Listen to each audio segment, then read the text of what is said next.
When I think of him and his 6 sons and his son-in-law, not to enumerate the others enlisted for this fight, proceeding coolly, reverently, humanely to work, for months, if not years, sleeping and waking upon it, summering and wintering the thought, without expecting any reward but a good conscience, while almost all America stood ranked on the other side, I say again that it affects me as a sublime spectacle. If he had any journal advocating his cause, any organ, as the phrase is, monotonously and wearisomely playing the same old tune, and then passing round the hat, it would have been fatal to his efficiency. If he had acted in any way so as to be let alone by the government, he might have been suspected. It was the fact that the tyrant must give place to him, or he to the tyrant, that distinguished him from all the reformers of the day that I know. It was his peculiar doctrine that a man has a perfect right to interfere by force with the slaveholder in order to rescue the slave. I agree with him. They who are continually shocked by slavery have some right to be shocked by the violent death of the slaveholder, but no others. Such will be more shocked by his life than by his death. I shall not be forward to think him mistaken in his method, who quickest succeeds to liberate the slave.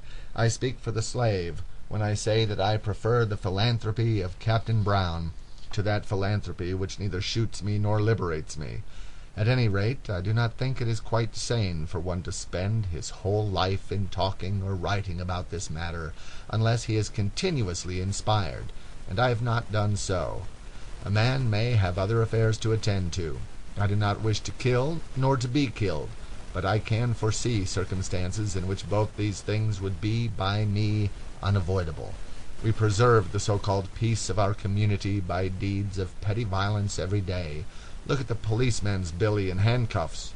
Look at the jail. Look at the gallows. Look at the chaplain of the regiment. We are hoping only to live safely on the outskirts of this provisional army. So we defend ourselves and our hen roosts and maintain slavery. I know that the mass of my countrymen think that the only righteous use that can be made of Sharp's rifles and revolvers is to fight duels with them when we are insulted by other nations, or to hunt Indians, or shoot fugitive slaves with them, or the like. I think that for once the Sharp's rifles and the revolvers were employed in a righteous cause. The tools were in the hands of one who could use them. The same indignation that is said to have cleared the temple once will clear it again. The question is not about the weapon, but the spirit in which you use it. No man has appeared in America as yet who loved his fellow man so well, and treated him so tenderly. He lived for him.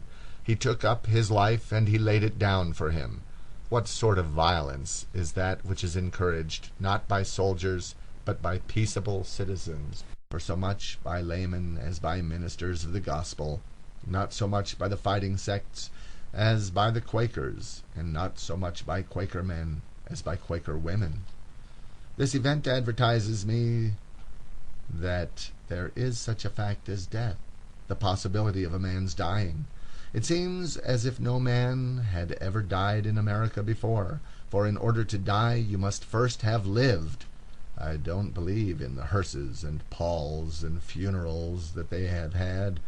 There was no death in the case, because there had been no life. They merely rotted or sloughed off, pretty much as they had rotted or sloughed along. No temple's veil was rent, only a hole dug somewhere. Let the dead bury their dead.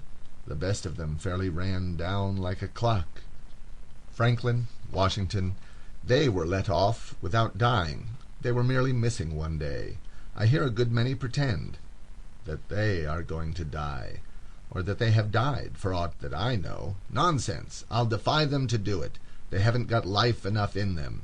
They'll deliquesce like fungi, and keep 100 eulogists mopping the spot where they left off. Only half a dozen or so have died since the world began. Do you think that you are going to die, sir? No! There's no hope of you. You haven't got your lesson yet. You've got to stay after school. We make a needless ado about capital punishment, taking lives when there's no life to take. Memento mori. We don't understand that sublime sentence, which some worthy got sculptured on his gravestone once. We've interpreted it in a grovelling and snivelling sense. we've wholly forgotten how to die. But be sure you do die nevertheless. Do your work and finish it. If you know how to begin, you will know when to end.